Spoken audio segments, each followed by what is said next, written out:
ঢাকা মহানগরীতে দূরপাল্লার এবং আন্তর্জেলার যে বাস টার্মিনালগুলো আছে তার বাইরে কোনো বাসই সড়কে বাস রেখে থামিয়ে যাত্রী উঠাবে না। যাত্রীরা অবশ্যই টার্মিনালের ভিতরে থাকা অবস্থায় বাসে আসন গ্রহণ করবেন। সংশ্লিষ্ট বাসের প্রতিনিধিদের এই বিষয়টি খেয়াল রাখার জন্য আমরা আহ্বান করেছি এবং আমরা বিভিন্ন ডিভিশন সভা করেছি। ঢাকা মহানগরী হতে ছেড়ে যাওয়া দূরপাল্লার যানবাহনগুলোতে অতিরিক্ত যাত্রী ও মালামাল বহন করা থেকে নিবৃত্ত থাকার জন্য বলা হয়েছে। এই ব্যাপারে আমাদের মিটিং হয়েছে। ঢাকা মহানগরী হতে দূরপাল্লার ফিটনেসবিহীন এবং রুট পারমিটবিহীন বা অননুমোদিত রুটে কোনো বাস চলাচল করবে না। বাসের সাথে সংশ্লিষ্ট সকলে এই বিষয়টি কঠোরভাবে মেনে চলবেন এবং কর্তৃপক্ষকে সহায়তা করবেন, এটাই আমরা আশা করি। ঈদ উপলক্ষে লঞ্চ টার্মিনাল কেন্দ্রিক যেন কোনো যানজট সৃষ্টি না হয়, সংশ্লিষ্ট ট্রাফিক বিভাগ এ ব্যাপারে প্রয়োজনীয় ব্যবস্থা গ্রহণ করবে। অর্থাৎ সদরঘাটে আমাদের যে লঞ্চ টার্মিনাল আছে, লঞ্চ টার্মিনাল কেন্দ্রিক যে যাতায়াত ব্যবস্থা সেটা যেন সুশৃঙ্খলভাবে হয়, সে ব্যাপারে ডিএমপির ট্রাফিক বিভাগ সচেষ্ট থাকবে।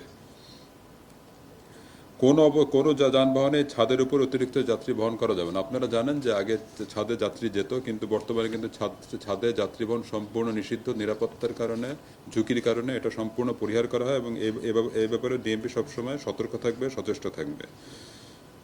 টার্মিনাল ভিত্তিক কাউন্টারগুলোতে ভাড়ার চার্ট প্রদর্শন করা আছে এবং এটা সবসময় প্রদর্শন করতে হবে। মোটরসাইকেল চালক এবং আরোহী যারা ঢাকা মহানগরী ছেড়ে দূর দূরান্তে যাবে, বাংলাদেশের বিভিন্ন প্রত্যন্ত অঞ্চলে গমন করবেন ঈদ উপলক্ষে, তারা যেন সর্বদা হেলমেট পরিধান করে এবং গতিসীমা মেনে চলে, সেই বিষয়টি ট্রাফিক বিভাগ নিশ্চিত করবে। অন্তত ডিএমপির ভিতরে যখন তারা চলাচল করবে এবং তারা যখন ডিএমপি থেকে বের হবেন, তখন কিন্তু যেন তাদের গতিটা নিয়ন্ত্রিত থাকে এবং তারা হেলমেট পরিধান করেছে।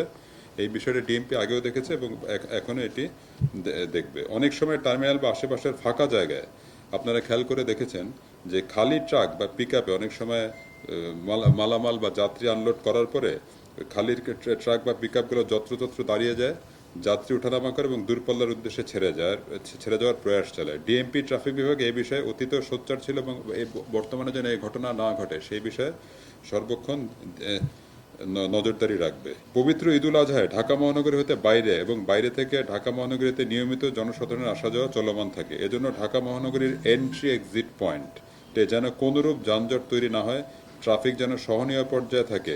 এজন্য প্রতিটা পয়েন্টে হাইওয়ে পুলিশ, সংশ্লিষ্ট জেলা এবং মেট্রোপলিটন পুলিশের সাথে যাদের সাথে ডিএমপির বর্ডার আছে তাদের সাথে ডিএমপি শক্তিশালী কোঅর্ডিনেশন মেনটেন করবে। এটা অতীতেও ছিল, বর্তমানে এটা অব্যাহত থাকবে।